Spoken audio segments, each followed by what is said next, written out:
Hello दोस्तों, good morning, नमस्ते, राधे राधे। कैसे हैं आप सभी? आई होप आप सब अच्छे होंगे, स्वस्थ होंगे, मस्त होंगे और मैं भी अच्छी हूँ। तो फिर से एक बार आपका मेरी वीडियो पे बहुत बहुत स्वागत है। तो चलिए आज की वीडियो स्टार्ट करते हैं। तो आजकल बच्चों की 2-3 दिन की छुट्टियाँ पड़ी हुई है क्योंकि बीच पे ईद आ गई थी और आज विश्वकर्मा डे है, तो इस वजह से बच्चों की छुट्टी है। तो जब बच्चों की छुट्टी रहती है ना, तो थोड़ा काम करने में थोड़ा सा आलस हो जाता है क्योंकि उठने का टाइम तो वही है 5 साढ़े 5 बजे का, पर फिर उसके बाद जब दूध वूध निकाल लेती हूँ तो उसके बाद फिर थोड़ा चाय वाय पीते हैं आराम से और थोड़ा फ़ोन वोन देख लेती हूँ क्योंकि जिस दिन पता रहता है ना बच्चों की छुट्टी है तो उस दिन थोड़ा फ़ोन पे ज़्यादा देर बैठ ही जाती हूँ और बैठते हैं तो टाइम कैसे निकल जाता है पता ही नहीं चलता है। तो 7 बज गए थे, 7 बजते ही ध्रुव को जाना था ट्यूशन, तो वो तो ट्यूशन निकल गया है। उसके बाद मैं अपने कामों पे लग गई हूँ। तो सबसे पहले अपने बेडरूमों में बेड अच्छे से ऑर्गेनाइज़ किए हैं, साफ़ किए हैं क्योंकि जब रूम को हमें साफ़ सुथरा करना होता है तो उससे पहले सबसे पहले हमें बेडों को अच्छे से ऑर्गेनाइज़ करना पड़ता है और जो आपको मतलब बेडशीट बिछानी होती है वो बिछा देते हैं। तो बस यहाँ पे बेडशीट चेंज तो नहीं करी है पर बेडशीट अच्छे से ऑर्गेनाइज़ कर दी है बेड पे। और उसके बाद दूसरे रूम पे आई हूँ तो जो ड्रेसिंग शीशा है उसको भी अच्छे से साफ़ कर लूँगी, क्लीन कर लूँगी क्योंकि ड्रेसिंग शीशा हम सफाई तो डेली करते हैं पर ड्रेसिंग शीशे के आगे जो सामान रखने की जगह होती है ना, काफ़ी सामान भर जाता है, उसको बस डेली ही क्लीन करना पड़ता है, साफ़ करना पड़ता है और जो भी जितना भी सामान होता है उनको उनकी सही जगह पे रखना पड़ता है। तो बस ड्रेसिंग शीशे की अच्छे से क्लीनिंग करिए। उसके बाद रावत जी नहाने के लिए जा रहे थे तो जहाँ उनके अंडर गारमेंट्स भी मैं ड्रेसिंग शीशे के नीचे जगह है स्पेस, तो बस वहीं रखती हूँ कंडी को, तो वहाँ से कोई भी अपने गारमेंट्स जो होते हैं अंडर गारमेंट्स वो ले सकता है ईज़िली। तो जो चीज़ हमें लगता है कि इन चीज़ों को एक सामने रखने से ईज़िली मिल जाएंगे तो उनको उसी तरीके से मैं रखती हूँ। तो बस वहाँ पे से तो रावत जी अपने गारमेंट्स भी आराम से निकाल लेते हैं। तो बस वो चले गए हैं नहाने के लिए। उसके बाद मैंने जो ये मेरा रूम है छोटा वाला, इसके फ़ैन जो था यहाँ पंखा जो था उसमें काफ़ी ज़्यादा धूल लगी हुई थी और जो मेरी इतनी तबीयत ख़राब हुई थी ना 10 दिन से, तो उसके बाद कोई क्लीनिंग घर की कर नहीं पाई थी जिस वजह से घर की हालत बहुत ज़्यादा ख़राब हुई थी। और अब धीरे धीरे घर को समेट रही हूँ, अच्छे से साफ़ कर रही हूँ ताकि जैसा मैंने अपने घर को पहले से साफ़ सुथरा रखा था उसी तरीके से हो जाए। तो बस यहाँ पे जो यहाँ का फ़ैन था उसको अच्छे से साफ़ किया है और काफ़ी ज़्यादा उसमें से धूल निकली, मिट्टी निकली। मतलब जब हम किसी चीज़ की सफाई डेली नहीं करते तो धीरे धीरे उसमें ज़्यादा मोटी परत लगने लगती है। इसलिए हमें अपने घर की बीच बीच में डेली क्लीनिंग करते रहना चाहिए जिससे हमारा घर बिल्कुल साफ़ सुथरा रहे और गंदगी ज़्यादा ना हो।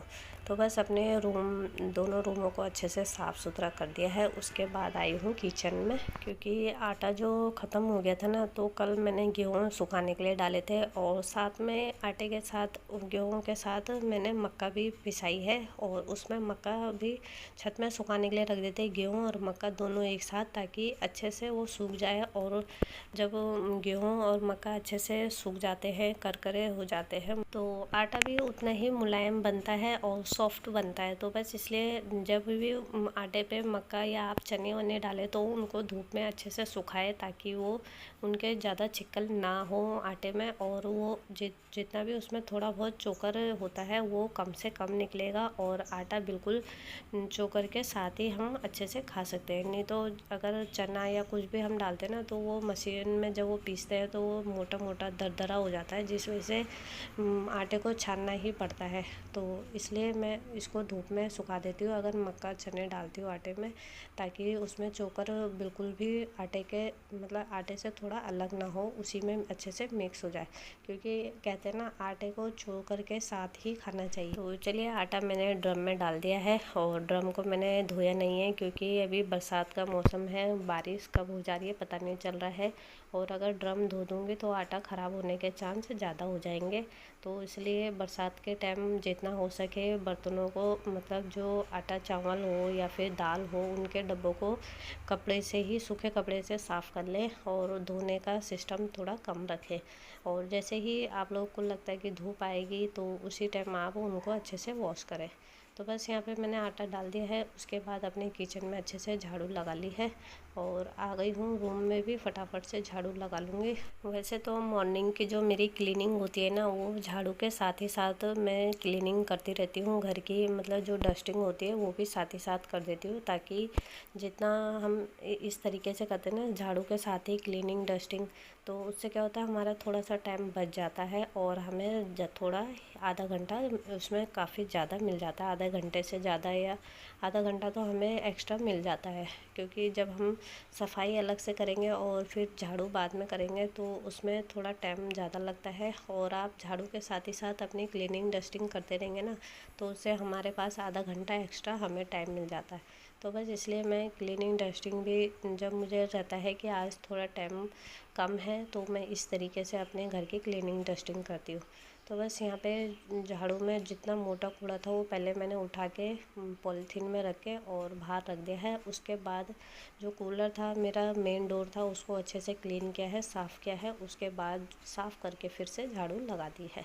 तो बस झाड़ू लगाने के बाद आई हूँ सीधा किचन में और अब कर लेंगे ब्रेकफास्ट की तैयारी। तो यहाँ पे मैंने मक्का रात को भिगा के रख दी थी। जब भी हमें मक्के की रोटी बनानी होती है ना, तो रात को ही मक्का भिगा के रखनी पड़ती है, तब जाके ही सुबह मॉर्निंग में इसकी रोटी बनती है। तो चलिए अब फटाफट से जो मक्का मैंने भिगा के रखी हुई थी उसको अच्छे से 2-3 पानी से मैंने वॉश कर लिया है मक्के को, और मक्के को अब मैं मिक्सी में पीस लूँगी। तो मिक्सी के साथ इसमें थोड़ी मिर्च भी डाल दी है मैंने, 4-5 मिर्च डाली है, हरी मिर्च, क्योंकि हरी मिर्च का टेस्ट अलग ही आता है इसमें। और एक प्याज भी रखा है मैंने साइड में। तो जैसे ही मिक्सी में इसे पीस दूँगी मक्के को, उसके बाद ही इसमें एक प्याज कट करूँगी। तो बस यहाँ पे मिक्सी में मैंने एक बार का पीस दिया है और दूसरी बार का भी पीस दूँगी, क्योंकि सभी के लिए ब्रेकफास्ट में ही आज मैंने मक्के की रोटी ही बनानी है। तो बस इसलिए मैंने सोचा आज सब मक्के की रोटी खाएंगे। तो सबको पसंद भी है, ऐसा नहीं है कि पसंद नहीं है, सबको मक्के की रोटी बहुत ही अच्छी लगती है और इसको थोड़ा बनाने में टाइम ज़्यादा लगता है। तो इसलिए मैंने सोचा ब्रेकफास्ट पहले अपना काम निपटा लेती हूँ, फिर उसके बाद सीधा ब्रेकफास्ट ही बनाऊँगी।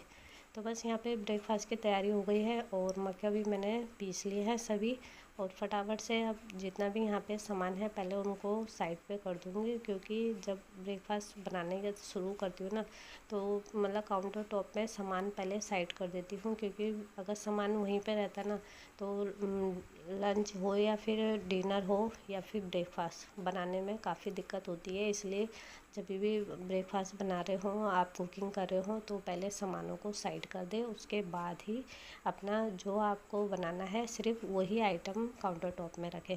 तो बस यहाँ पे से जितने भी सामान थे, मतलब मिक्सी थी, पानी का गिलास या पानी, जो चीज़ मुझे नहीं चाहिए था वो मैंने साइड पे कर दिया है।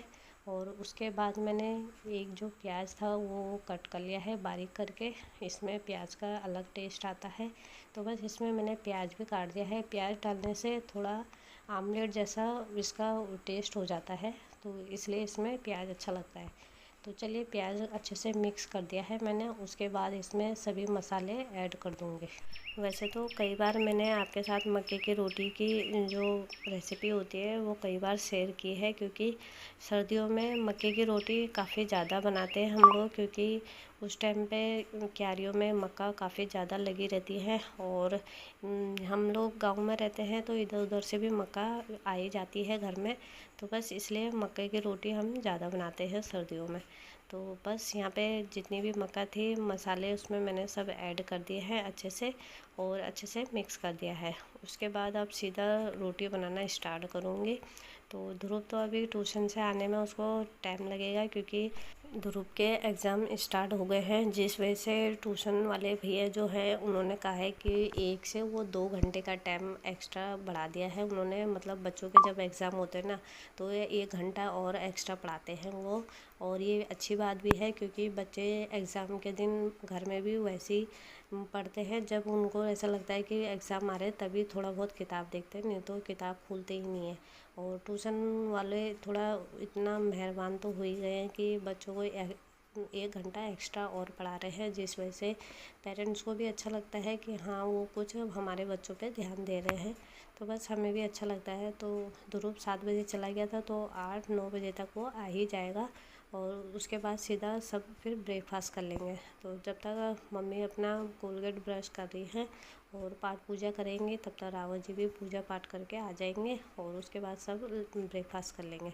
तो बस यहाँ पे मम्मी और भी आ गए थे पूजा पाठ करके, और साथ ही साथ मम्मी को गरम गरम रोटी भी सर्व कर दूँगी, क्योंकि ठंडी रोटी उनसे खाई नहीं जाती है। इसलिए उनको मैं उसी टाइम बुला लेती हूँ। जब मुझे लगता है कि मैं रोटी बनाना स्टार्ट कर रही हूँ, तो उनको बता देती हूँ कि आप रोटी खाने के लिए आ जाइए। तो साथ ही साथ बनती भी रहती है और वो अपना ब्रेकफास्ट कर लेते हैं। तो बस रावत जी भी आ गए थे, तो उनको भी ब्रेकफास्ट करा दूँगी। और ध्रुव को थोड़ा टाइम लगेगा, तो जैसे ही वो आएगा तो उसी के साथ मैं भी ब्रेकफास्ट करूँगी। तो बस यहाँ पे मक्के की रोटी इसी तरीके से बनाती रही थी मैं, और इसमें थोड़ा सा टाइम ज़्यादा लगता है मक्के की रोटी में, क्योंकि इसको पकने में थोड़ा सा टाइम ज़्यादा लगता है। तो बस यहाँ पे रोटी बन के सबको मैंने ब्रेकफास्ट करा दिया था। ध्रुव भी आ गया था, उसको भी ब्रेकफास्ट करा दिया था, और वो दादी के कमरे में बैठा है, पढ़ाई कर रहा है अपना। इतने में मैंने अपनी किचन भी अच्छे से साफ़ कर ली है, बर्तन अच्छे से वॉश कर लिए थे, और उसके बाद सीधा मैं पोछा लगाने की बारी थी। तो बस किचन में कभी कभी ऐसा होता है ना, किचन में मुझे हाथ से ही पोछा लगाना पड़ता है, क्योंकि किचन में सामान भी ज़्यादा होता है और खाना पीना बनता है, तो जिस वजह से किचन के कोने ज़्यादा गंदे हो जाते हैं, और उस वजह से मुझे पोछा हाथ से ही लगाना पड़ता है, क्योंकि जो मॉपिंग करते हैं ना, उससे पूरे अच्छी तरीके से सफाई नहीं होती है। तो बस कभी कभी अपने रूटीन में मैं हाथ से ही पोछा लगाना अच्छा मानती हूँ, जिससे मुझे लगता है कि मॉपिंग जो पोछा वाला डंडा वाला पोछा होता है ना, उससे अच्छा हाथ से ही लगता है। और कभी कभी ऐसा होता है कि टाइम नहीं होता है हम लोगों के पास, तो डंडे वाले से मैं लगा देती हूँ। तो बस यहाँ पे पोछा मैंने कंप्लीट कर दिया है, पूरे घर में पोछा लगा दिया है। और उसके बाद जैसे बारिश का सीज़न है, इस वजह से घर में थोड़ी सीलन की स्मेल आती है, तो बस थोड़ा स्प्रे कर दिया है मैंने, मतलब परफ्यूम डाल दिया है, जिससे घर में खुशबू भी आती रहेगी और सीलन की स्मेल भी नहीं आएगी। तो बस यहाँ पे परफ्यूम डालने के बाद सीधा गई हूँ बाथरूम में, और जो कपड़े थे मैंने सुबह धोने के लिए लगाए थे, वो मैंने धो के निकाल दिए हैं मशीन से, और मशीन में ही आज सुखा दिए थे, क्योंकि मौसम का कुछ पता नहीं है कब कैसा हो जाए। तो बस इसलिए आजकल अपनी मशीन में कपड़े अच्छे से सुखा देती हूँ, तब जाके ही तार में डालती हूँ। तो उससे पहले मैंने पानी भी बाहर रखा हुआ था गर्म करने के लिए, क्योंकि जब से बुखार आया ना, ठंडे पानी से नहाने में थोड़ा डर सी लग गई है, तो इसलिए मैं गर्म पानी ही करती हूँ गुनगुना, या फिर धूप में रख देती हूँ बाहर, कि थोड़ा सा हल्का सा गुनगुना हो जाए, मतलब ठंडा ही उसकी ख़त्म हो जाए। तो बस जैसे ही पानी कपड़े धुल गए थे, वैसे ही पानी मैंने अंदर रखा है और नहा धो के आ गई हूँ। और जो कपड़े मैंने धो रखे थे उनको डाल लेते हैं फटाफट से तार में, और उसके बाद ही दिन की तैयारी शुरू करूँगी। तो चलिए गाइस, आज की वीडियो यहीं पे एंड करती हूँ, मिलती हूँ नेक्स्ट वीडियो के साथ। तब तक के लिए बाय बाय, टेक केयर।